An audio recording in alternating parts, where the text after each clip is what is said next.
이웃을 돌아보게 하옵소서. 하나님과의 관계가 회복되기를 원하듯 이웃과의 관계가 회복케 하시고 가족과 이웃에게 위로와 돌봄을 전하게 하옵소서. 이 시간 하나님께만 온전히 드리는 찬양과 기도가 되게 하시고 하나님께만 영광 돌리는 예배 되게 하옵소서. 이 모든 말씀 사랑이 많으신 예수님의 이름으로 기도합니다. 아멘.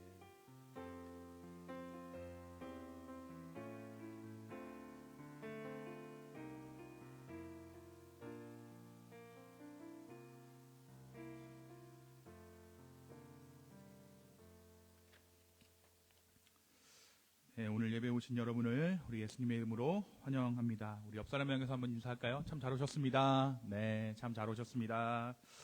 네, 오늘 예배 참석하신 여러분을 환영합니다. 등록을 원하시는 분들은 입구에 마련된 등록 신청서를 이용해 주시기 바랍니다.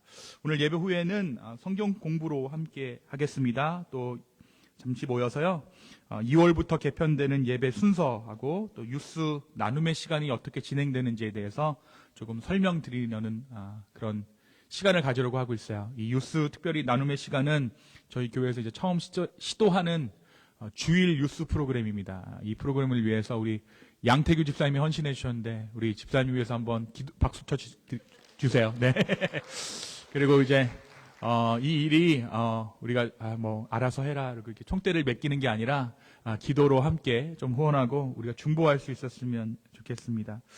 다음 주간까지 새벽 예배는 좀 각 가정에서 드려주시기를 부탁드립니다. 또 금요 찬양과 기도의 밤은 2월 9일 그리고 2월 23일 이번 달에는 좀 2번 드리려고 하고 있습니다. 지난달에 우리가 날씨 때문에 못 드렸잖아요. 그래서 이번 달에는 좀 2번 우리가 금요 찬양과 기도의 밤으로 함께 모이려고 합니다. 우리 이 시간 함께 우리 옆 사람 한번 축복하면서 주님께 나아가겠습니다. 하나님께서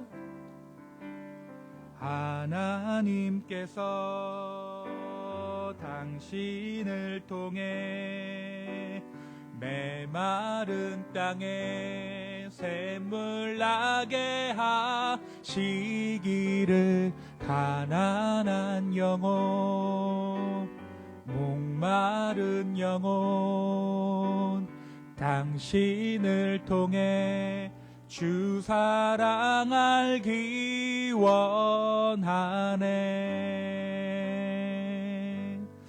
잠깐 기도하겠습니다. 주님, 오늘 이 예배가 정말 주님께 드려지는 예배 되게 하여 주십시오. 지금 특별히 우리가 이 시간 주의 말씀 가운데 거합니다. 주님, 이 말씀이 선포되는 것이 사람의 어떤 이론이나 사람의 생각을 전하는 것이 아니라 정말 주님께서 우리에게 들려주고자 하시는 말씀, 또 우리의 삶의 계절에 맞는 말씀 되게 하여 주시고, 들을 뿐 아니라 듣고 그냥 유익을 끼치는 것이 아니라 정말 이 말씀대로 살아갈 수 있는 우리 모두 되게 하여 주시옵소서. 주님, 우리에게 이 아침 말씀하여 주실 것을 기대하며 예수님의 이름으로 기도하였습니다. 아멘. 아멘. 오늘 말씀 함께 해보겠습니다. 오늘 말씀은 사무엘하 20장 우리 1절에서 13절의 말씀입니다.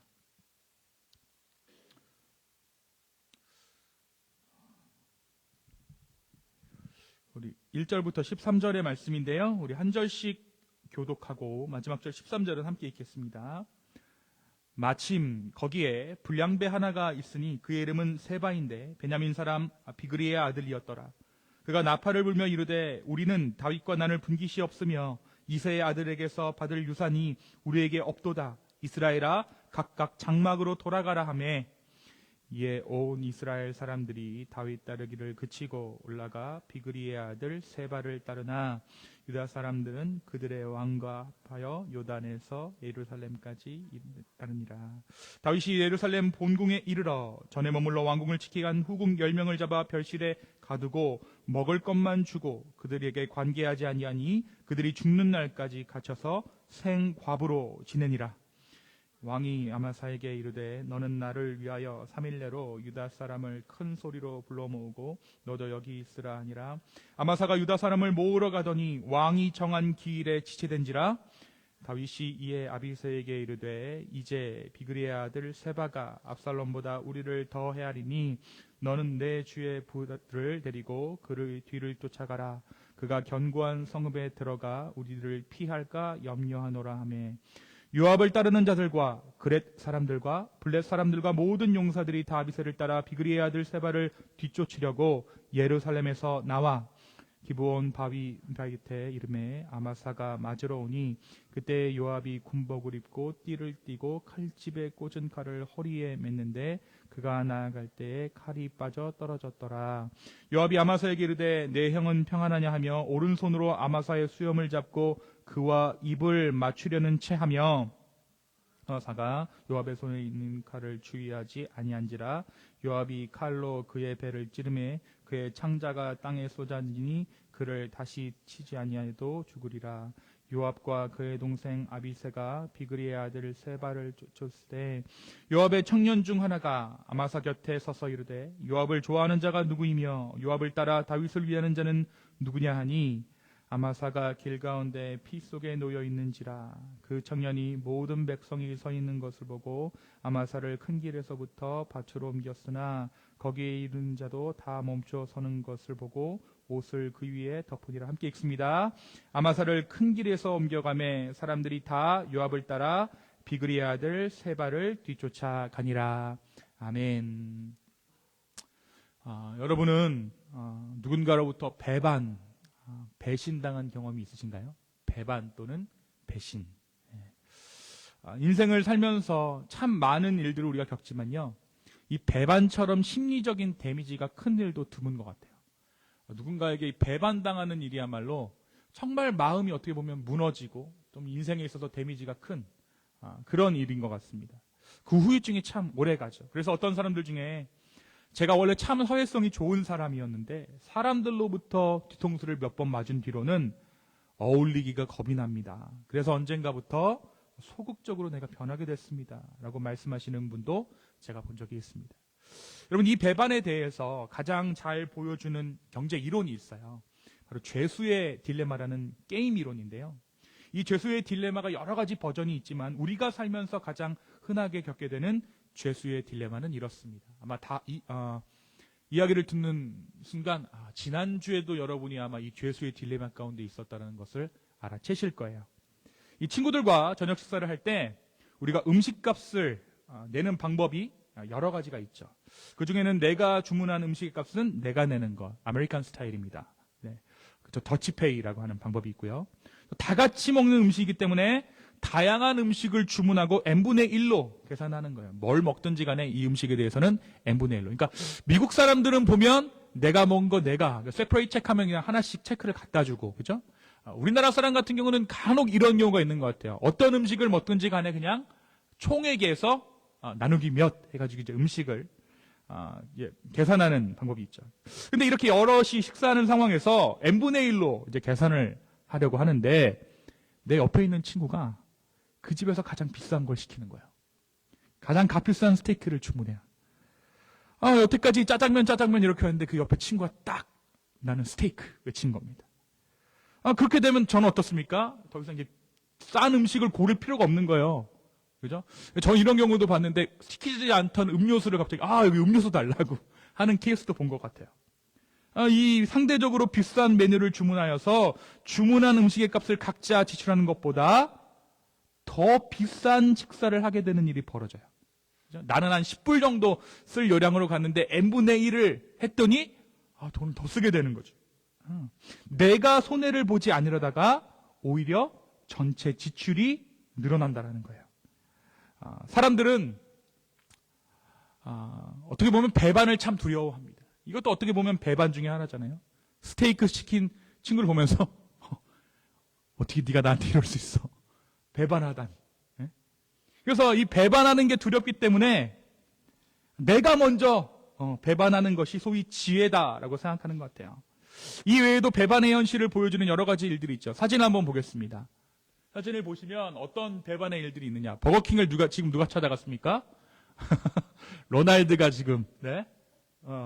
저 이 펩시 직원인데 펩시 직원이 지금 뭘 마시고 있죠? 예, 코카콜라를 마시고 있어요. 근데 저 직원이 실제 있던 저 찍힌 사진이거든요. 저 직원이 펩시에서 잘립니다. 그리고 그 다음 주에 코카콜라로 입사를 해요. 예. 그리고 그 밑에 보면 이제 삼성 하우젠인데 그 대리점 에어컨은 실외기는 뭐예요? 네, LG입니다. 예. 그 칠성사이다 차가 넘어졌는데 밑에 너부러져 있는 병은 무슨 병이죠? 코카콜라 병이죠. 예. 어떻게 보면 자기 이득에 따라서 이익에 따라서 배반이 참 일상화되어져 있는 삶을 우리가 사는 것 같아요. 우리가 지난주일 말씀에서 압살롬의 반역을 함께 나누었죠. 어떻게 보면 배반의 이야기였어요. 그리고 우리가 인생에서 구해야 하는 것이 승리가 아니라 뭘 구해야 한다고 말씀드렸습니까? 평안을 구해야 된다. 이런 말씀 함께 나누었습니다. 실제로 이 압살롬의 반역에서 누가 승리를 했습니까? 다윗이 승리를 했죠. 그런데 여러분, 이 사무엘 하 19장에 그려져 있는 이 다윗의 그 뒷상황은 평안한 상황이 아니었어요. 그러니까 승리했지만 여전히 평안함이 없었다라는 것이죠. 이 사무엘 하 19장에서 이제 다윗이 왕의 자리를 회복하게 되는 과정이 그려져 있습니다.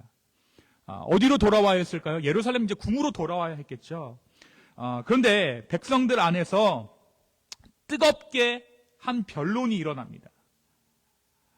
다시 다윗을 왕으로 받아들일 것인가? 이것에 대한 변론이 일어난 거예요. 근데 이때 유다 지파가 반대합니다. 유다 지파는 어떤 지파냐면 다윗이 속했던 지파예요. 안 된다. 그래서 사실 압살롬과 함께 반역을 일으켰던 것이 이 유다 지파였습니다. 근데 어떤 일이 일어나는가 하면 이 유다 지파가 다른 지파들 모르게 자기들끼리 팀을 짜서 다윗을 궁으로 모셔오는 일을 해요. 그러니까 연막작전을 핀 거예요. 한마디로. 자기만 이쁨 받으려고. 그리고 유다 지파가 다윗을 데리고 이스라엘의 국경인 길갈에 이르게 됩니다. 여러분, 다른 지파 입장에서는 어땠겠어요? 속이 상하죠. 배반당한 거예요. 배반한 것이 유다인데, 그렇죠? 유다 지파가 압살롬이랑 짜서 지금 이 일이 일어난 건데 다윗을 다시 왕으로 불러내는 그 일에 유다 지파가 앞장서서 그 일을 한다라는 거죠. 다른 지파들은 아마 자신들도 모르게 다윗을 왕으로 모셔왔다는 소식을 들었을 때 뒤통수를 맞은 기분이었을 거예요. 더욱이나 돌아온 후 유다 지파는 여전히 이스라엘을 대표하는 지파로 대접받기를 원합니다. 근데 여러분, 더 큰 문제가 있어요. 다윗이 이 상황에 대해서 함구했다는 거예요. 아무런 말을 하지 않아요. 이 부분에서 우리가 주목해야 할 것은 약해진 다윗의 권력입니다. 압살롬의 반역 이후에 다윗의 리더십, 다윗의 권위는 약해졌어요. 그래서 유다가 자신을 맞이하러 왔을 때, 이제 궁으로 돌아갑시다 하고 유다 지파가 왔을 때 그들이 반역한 것을 알지만 어때요? 따라갈 수밖에 없는 거예요. 고마워하면서. 하지만 유다 지파를 제외한 다른 이스라엘의 지파들은 이러한 상황을 그냥 두고 볼 수 없었습니다. 이스라엘 지파들은 다윗이 유다를 편애한다라고 생각했던 것이죠. 그래서 이스라엘이 대놓고 남은 지파들이 유다에게 불만을 터뜨리기 시작합니다. 하지만 유다와 이스라엘이 반목이 서로 눈앞에서 으르렁거리면서 싸우는데도 불구하고 다윗이 아무런 말도 하지 못해요. 저희 부모님이 지금 와 계시는데 제가 우리 부모님 나이 드신 것을 언제 깨닫냐면 예전에는 저랑 여동생이 싸우면 확전이 됩니다. 부모님이 난리가 나는 거죠. 너희는 막 이러면서 난리가 나는데 이제는 싸우면 방으로 들어갔어요. 약해진 거죠. 다윗이 지금 그 상황인 거예요. 아무런 말도 할 수 없는 겁니다. 무엇이라 말할 수 없는 처지에 지금 다윗이 이르렀던 것이죠. 여러분, 남유다와 북이스라엘이 솔로몬 이후에 이렇게 나눠졌다고 생각하지만 사실 이때 유다와 이스라엘이 갈라진 거예요. 지난 주일에 우리가 나눈 것처럼 다윗에게 승리는 있었지만 무엇이 없어요? 평안이 없어요. 그리고 그 핵심에는 배반이 있었다는 것입니다. 이 어지러운 상황에서 누가 등장하느냐? 오늘 말씀을 보니까 세바라는 사람이 등장해요. 세바. 베냐민 사람 비그리의 아들이라는 이 세바가 등장하게 됩니다. 근데 이 세바가 어느 지파의 사람이라고 기록되어져 있습니까? 오늘 말씀을 보니까 베냐민 사람. 여러분, 베냐민 지파의 출신의 왕이 있었죠. 누구였죠? 사울입니다. 그러니까 이 사람은 사울의 후손이에요. 그러니까 다윗에 대한 감정이 좋을 리 없었겠죠. 이 사람이 나선 거예요. 근데 불량배입니다. 잡배였어요. 뭐라고 이야기하냐면 우리는 다윗과 나눌 분깃이 없다. 한마디로 유다만 편애한다라는 거예요. 나는 너희들과 함께 땅을 나눌 수 없다. 이새의 아들에게서 받을 유산이 우리에게 없다. 이스라엘아, 가깝게 장막으로 돌아가라. 다윗과 함께 나눌 유산이 우리에겐 없다. 다윗은 유다 지파만 편애하는 왕이다. 라고 사람들을 선동하기 시작한 것이죠. 여러분, 그가 이 세바라는 사람이 다윗을 무엇이라고 표현하고 있습니까? 이새의 아들이다 라고 이야기해요. 더 이상 왕이 아니라는 거예요. 하나님의 대리인이 아니라는 것이죠. 그 또한 누군가의 아들이라는 것입니다. 사람의 아들이라는 거예요. 다윗도 누군가의 아들이다. 우리와 같은 사람의 아들이다. 라고 다윗에게 대놓고 모욕을 주고 있습니다. 뿐만 아니라 다윗을 이스라엘 왕으로 인정하지 않겠다고 하여 하나님의 권위를 인정치 않겠다는 반역적인 행동을 숨김없이 드러냅니다. 근데 여러분 생각해 보십시오. 이 세바의 반란은요, 압살롬의 반역보다 훨씬 더 적극적이고 위협적인 반란이었어요. 그럴 수밖에 없는 것이, 여러분, 압살롬의 어떻게 보면 나는 집안일일 수 있잖아요. 그렇죠? 집안이 나뉘는 일이잖아요. 근데 지금 세바는 뭐를 이용해요? 이스라엘의 나머지 지파들을 선동하고 있어요. 이건 뭡니까? 내전의 상황까지 치달을 수 있다는 거예요. 전쟁이 나기 일보 직전이라는 것입니다. 이제 다윗은 반역자 세바의 무리를 진압하기 위해서 압살롬의 군대 장관이었던 아마사를 등용했습니다. 압살롬의 군대 장관이었던 사람을 자기 편으로 끌어들여서 그 사람을 군대 장관 삼고 세바를 진입시키려고 해요. 여기서도 조금 의심적인 부분이 있죠. 원래 다윗이었다면, 진짜 왕이라면 어떻게 해야 됩니까? 반역자는 죽여야죠. 근데 아마사를 등용해요. 그리고 반란군을 진압하도록 명령을 받고 이 아마사가 사람들에게 소집 명령을 내립니다. 그런데요, 여러분, 유다 사람들이 그의 명령에 호응하지 않아요. 유다 사람들 입장에서도 말이 되지 않는 거예요. 아마사가 누구 사람이었다고요? 압살롬 사람이잖아요. 근데 다윗이 굳이 그를 불러다가 지금 군대를 모아서 세바를 진입시키려 하니까 납득이 되지 않는 거예요. 다시 말하면 유다의 리더십이 이스라엘 가운데 지금 정상적으로 작동하지 않고 있다는 거예요. 말이 씨알도 안 먹힙니다. 근데 그렇게 해서 이제 다윗은 아마사를 대신해서 요압의 동생인 아비새를 진압지휘관으로 삼고 그 휘하에 요압과 모든 군사들을 두도록 하였습니다. 근데 여러분 생각해 보세요. 요압이 자기 동생 밑에서 뭔가를 한다. 그러니까 아마사를 부른 것까지는 이해할 수 있는데 자기 동생 밑에서 무언가를 할 인물입니까? 아니죠. 요압이 위기를 느낍니다. 그래서 어떻게 하냐면 요압이 아마사를 죽여요. 그것이 오늘 본문 가운데 기록되어져 있는 말씀입니다. 10절에 보니까 아마사가 요압의 손에 있는 칼은 주의하지 아니한지라 요압이 칼로 그의 배를 찌르매 그의 창자가 땅에 쏟아지니 그를 다시 치지 아니하여도 죽으니라. 여러분, 다윗은 그야말로 사면 초가에 놓이게 됩니다. 밖으로는 세바가 유다 지파를 제외한 지파들의 힘을 규합해서 다윗을 위협하고 있어요. 안으로는 지금 내분이 일어났습니다. 참모들 간에 서로 죽이는 일이 일어나요. 더욱 큰 문제는 다윗이 더 이상 이 위기를 건사할 만한 힘을 가지고 있지 않다는 데 있어요. 다시 말해 예전만 못하다는 거죠. 더 이상 젊고 패기 있고 골리앗을 향해 물맷돌 몇 개만을 가지고 돌진하던 다윗이 아니라는 것입니다.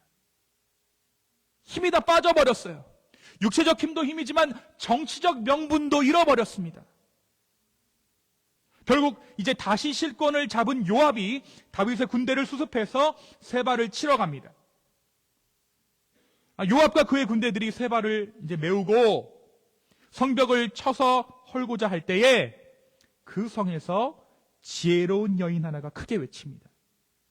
이 세바가 숨었던 성이 아벨성이라는 곳이었는데 이 여인이 이렇게 이야기해요. 왜 우리가 이 세바 하나 때문에 죽어야 되냐? 우리는 죄가 없다.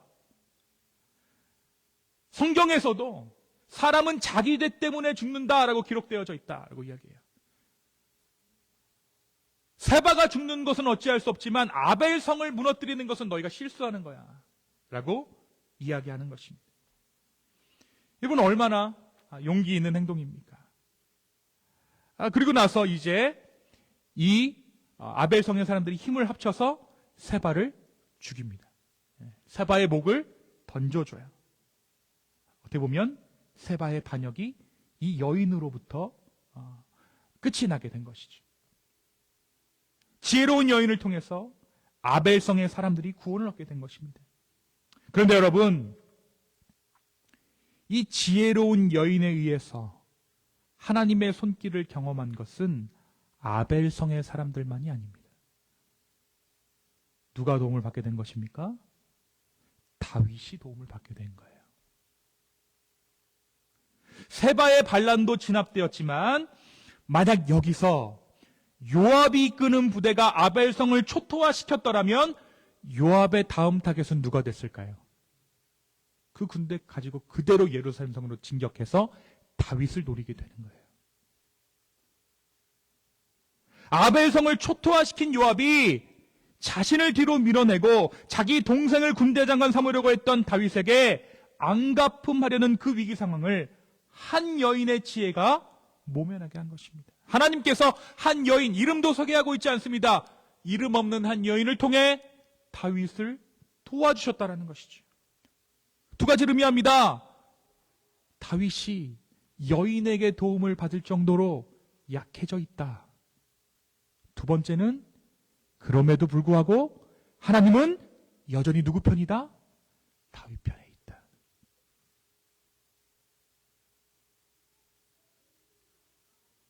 어찌 보면 힘이 있다고 자부했던 다윗의 젊을 때에도 하나님의 은혜가 없이는 다윗이 왕이 될 수는 없었을 거예요.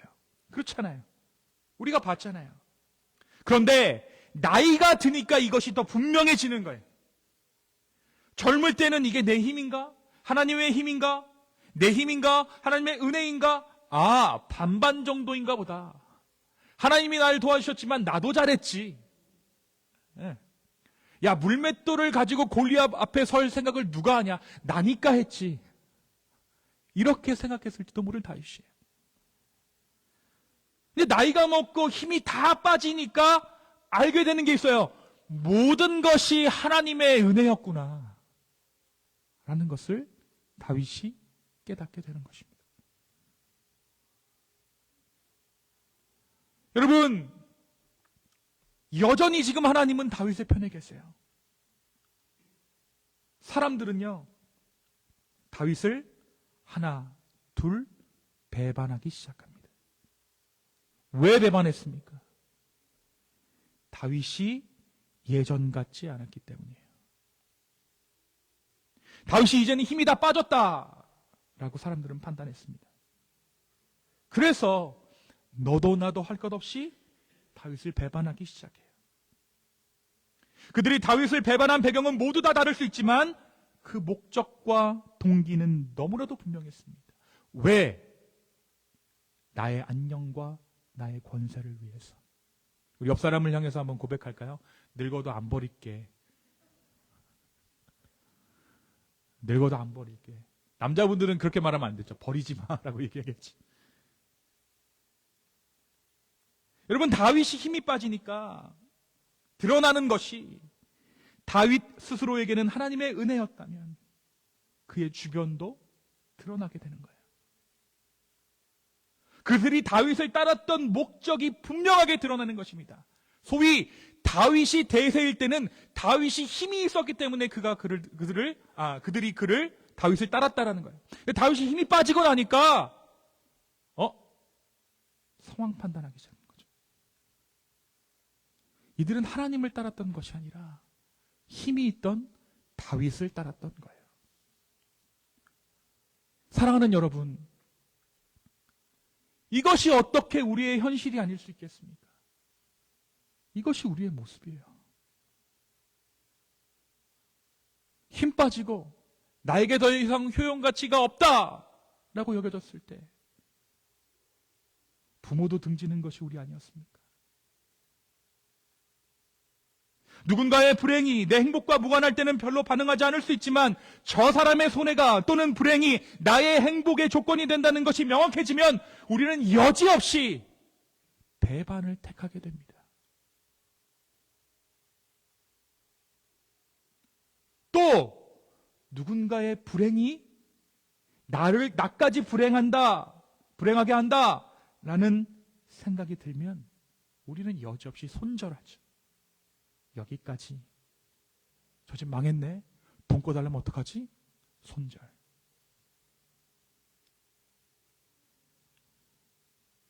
나의 안녕과 나의 권세와 이익이 최고의 가치로 지배될 때 인간은 신의와 헌신을 배반하게 된다는 거예요. 내 안녕을 목적으로 살면 우리는 배반합니다. 여러분, 그래서 어떻습니까? 사람이 써내려가는 역사를 보게 되면 세계사는 배반의 역사라고 불릴 만큼 반복되는 배반들이 있어 왔습니다. 그래서 어떻습니까? 우리가 알고 있는 역사에는 배반의 일들이 별로 많이 기록되어져 있지 않아요. 왜냐하면 배반한 사람들은 대다수 성공을 해서 배반의 사실을 숨기고 승자의 역사만을 기록하기 때문입니다. 그래서 대다수의 배반의 역사는 역사 뒤편을 연구하는 사람들에 의해 드러날 때가 많다는 것이죠. 겉면은 충성인데 뒷면은 배반인 역사 가운데 우리가 살아가고 있는 거예요. 그죠? 그래서 우리가 영화 서울의 봄 같은 거 보고 열광하잖아요. 겉면에는 충성이었는데 뒷면은 배반이었던 거죠. 근데 성경은 어때요? 성경은 어때요? 모든 사람이 하나님을 배반했을 때 아주 가느다랗게 충성의 끈을 놓지 않고 있었던 사람들로 인해 하나님의 역사가 진행됐다라는 것을 성경이 보여주고 있어요.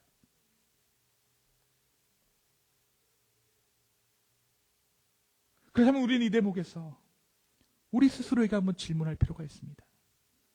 나는 충성스러운 사람인가? 여러분, 군대 가면 격례 구호가 다 있죠. 저희 때는 충성이었습니다. PX 이름도 충성마트였어요. 군대 얘기해서 참 죄송한데 제가 생각해 봤습니다.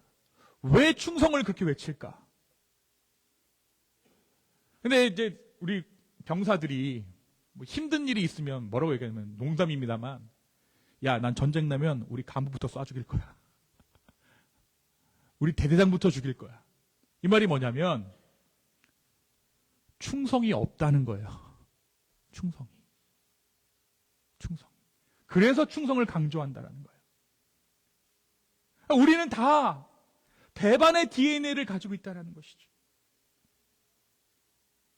여러분, 이 질문을 다른 말로 한다면 누군가가 나에게 조금이라도 손해를 준다고 해도 나는 그 사람의 친구가 될 만한 준비가 되어져 있습니까? 나에게 조금의 이익도 주지 않는 사람이라면 나는 그와 친구가 될 수 있을까? 신앙적으로는 이 질문을 다시 한다면, 만약 하나님을 믿는 것이 나의 삶에 조금의 이익도 주지 않는 일이라고 한다면 나는 신앙을 지킬 수 있을까라는 질문일 것입니다. 여러분, 교회 생활이 여러분을 힘들게만 한다면, 신앙을 지키는 것이 내 삶을 더 어렵게만 한다면 여러분은 믿음을 지키겠는가라는 질문이에요.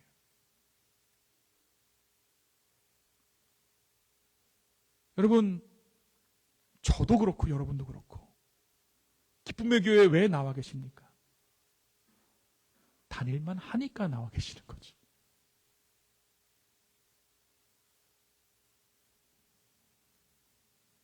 여러분, 충성 또는 의리는 본능적인 또는 내 안에 자연스럽게 녹아져 있는 그 무엇이 아니라 외부로부터 와서 내게로 심겨져야 되는 것입니다.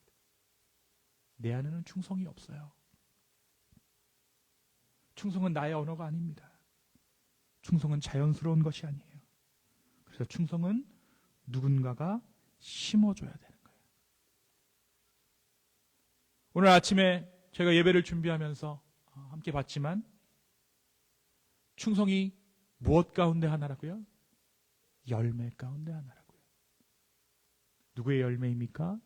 성령의 열매 가운데 하나입니다. 나의 열매가 아니에요. 성령께서 우리와 함께 할 때 우리는 비로소 충성의 열매를 맺게 되는 줄로 믿습니다.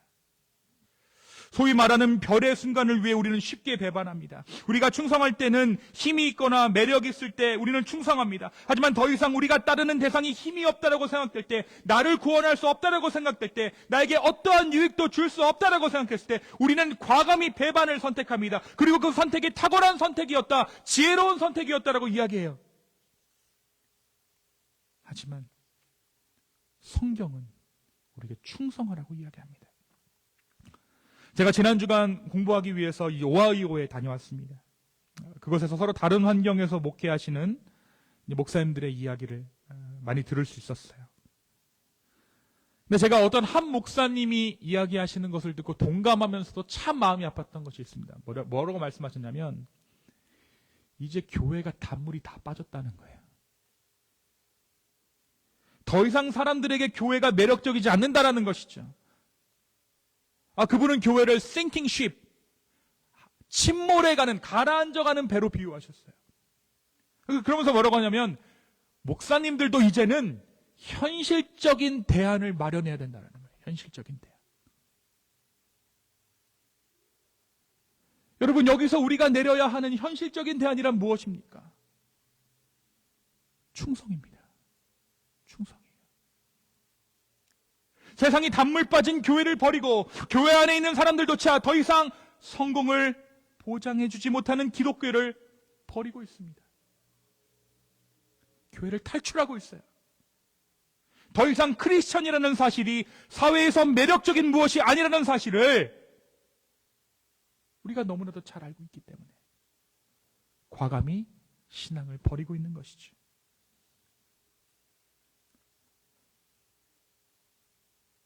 바울은 고린도의 교회 성도들에게 이렇게 이야기합니다. 사람이 마땅히 우리를 그리스도의 일꾼이요 하나님의 비밀을 맡은 자로 여길지어다. 그리고 맡은 자들에게 구할 것은 충성이니라. 하나님의 비밀을 맡은 자에게 구할 것은 충성이다. 하나님의 비밀이라는 것이 충성하는 자를 통해 전파된다는 거예요. 충성해야지만 보이는 것이 있다는 것입니다. 그것이 무엇입니까? 하나님의 비밀이요 하나님의 복음입니다. 그러니까 저 교회 가면 조금 더 좋은 설교, 조금 더 좋은 커뮤니티, 그리로 옮겨야지. 그럼 못 본다는 거예요. 뭐를요? 복음을. 앉아있는 자들에게만 주어지는 것이 있다는 거예요. 한 자리 지키고 앉아있는 자들에게 주어지는 것이 있는데 그것이 복음이라는 거예요. 그것이. 말로 설명되는 무엇으로 듣는 것이 아니라 그 자리를 버텨내므로 주어지는 것이 복음이라는 것입니다. 그것이 하나님의 비밀이라는 거예요. 사랑하는 기쁨의 교회 성도 여러분, 우리는 소위 배신의 시대, 배반의 시대를 살아가고 있습니다. 하지만 하나님은 우리를 배신하지 않으세요. 소위 단물이 빠지고 더 이상 아무도 돌아보지 않는 이 교회에 여전히 하나님의 뜻이 머물러 있다는 의미입니다. 그것을 찾은 사람은 결코 배반하지 않습니다. 예수님은 영악하게 자신의 것을 챙기는 길을 걸어가시지 않으셨습니다. 근데 한 가지 위안이 되는 것이 무엇입니까? 예수님이 전혀 유혹받지 않으셨던 것은 아니에요. 예수님도 넘어지실 뻔했습니다. 십자가에 가시 않을 뻔했다라는 거예요. 근데 그 겟세마나의 기도를 통해 예수님께서 그 길을 걸어가시죠. 아, 이거 진짜 배신 때릴까? 배반할까? 이런 유혹이 나에게만 있는 것이 아니라 예수님도 겪었다고요. 너무나도 당연한 거라고요. 그때 우리가 붙잡아야 하는 것이 무엇입니까? 주님의 은혜예요. 주님의 은혜. 우리는 너무나도 본능적으로 충성보다는 반역을, 희생보다는 내 이익을 따라갑니다.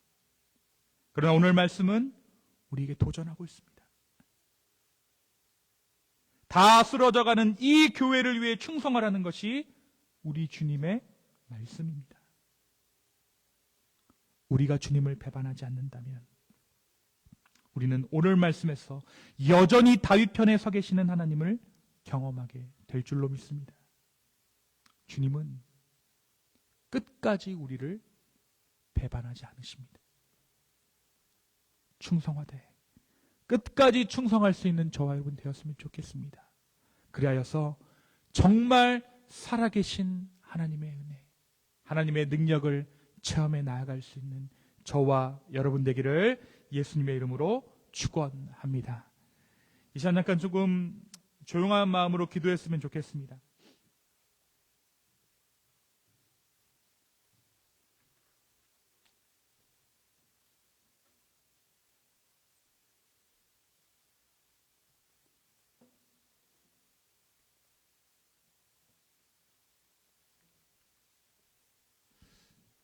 여러분,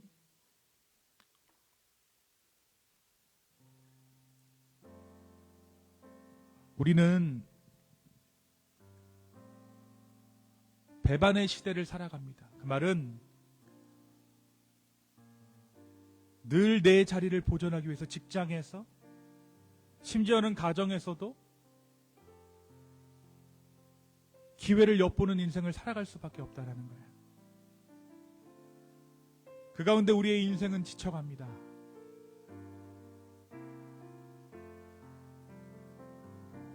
그런 우리에게 오늘 주님은 말씀하세요. 내가 여전히 너와 함께한다. 충성이 나의 마음이다. 이 시간 갈피를 잡을 수 없는 여러분의 마음이 있다면 주님께 올려드리십시오. 그리고 다시 한번 주님께 충성을 말씀하십시오. 주님께서 여러분의 기도를 들으실 것입니다. 함께 기도하며 나아갑니다. 아버지 하나님,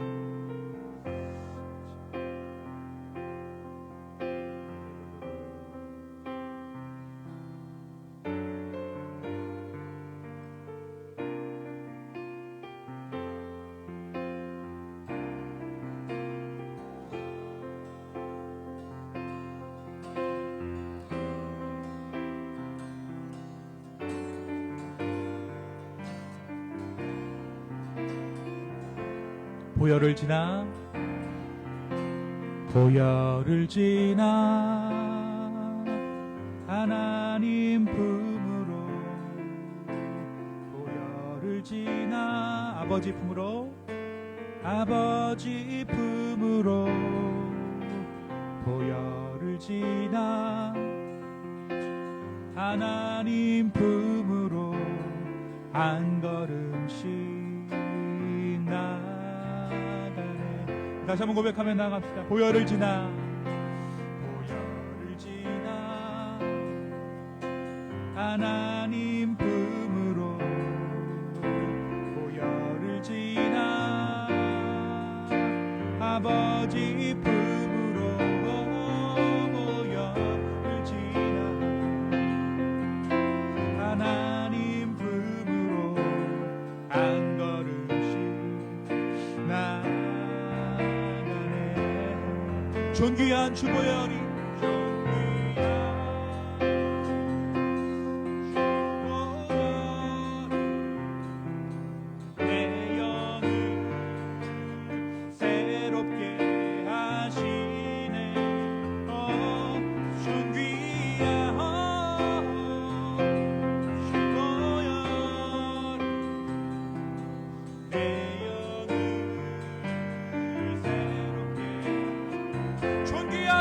영원히 존귀한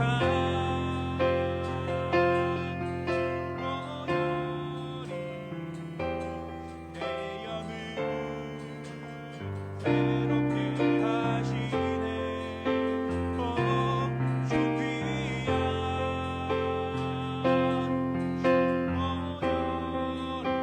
아멘. 내 영을 새롭게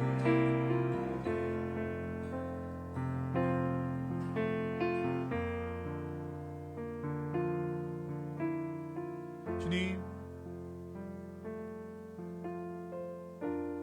오늘 이 아침 주님께 충성하고자 하는 당신의 백성들이 모였습니다. 그런데 한 가지 발견하는 것은 우리에게 충성의 능력이 없다라는 것입니다. 주여, 우리에게 은혜를 허락하여 주십시오. 배반의 유혹이 우리 가운데 우리의 영혼을 삼킬 때에 충성의 마음들을 허락하여 주시옵소서. 세상은 계속해서 우리에게 변화하라고 이야기합니다. 시류의 흐름에 동참하라고 이야기합니다. 주님, 그러나 오늘 이 아침 우리가 주님께 충성을 맹세합니다.